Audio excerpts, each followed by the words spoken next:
The jars.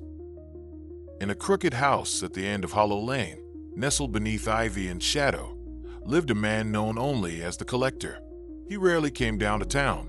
Groceries were delivered. Windows were always shuttered. Children dared each other to knock. None ever did twice. But in his attic, shelves lined the walls, crowded with glass jars of every imaginable shape. Some tall and narrow, others squat and swirling like blown sugar. Some glowed faintly in the dark. Some pulsed, ever so slightly, like hearts. The Collector didn't sleep much anymore.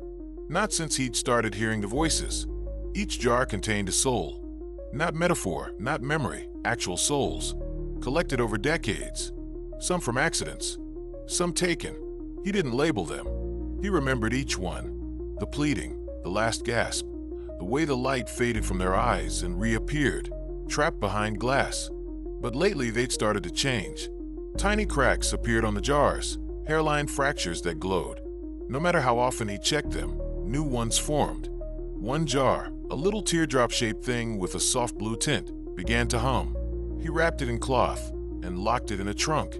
Then came the night of the blood moon. The Collector stood in the attic, staring at his collection with trembling hands.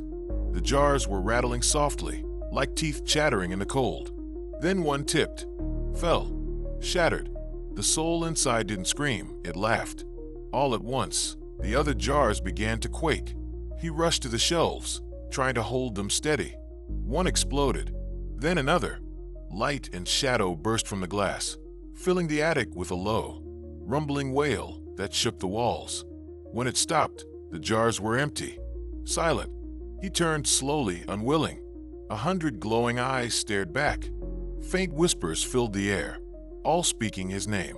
He tried to run, but his body wouldn't move. Glass spread across his skin like a mold, curling around his bones, sealing him in. Now, there's one jar left on the shelf. Round, slightly cracked, glowing red. And if you listen closely, you can hear the Collector screaming inside it.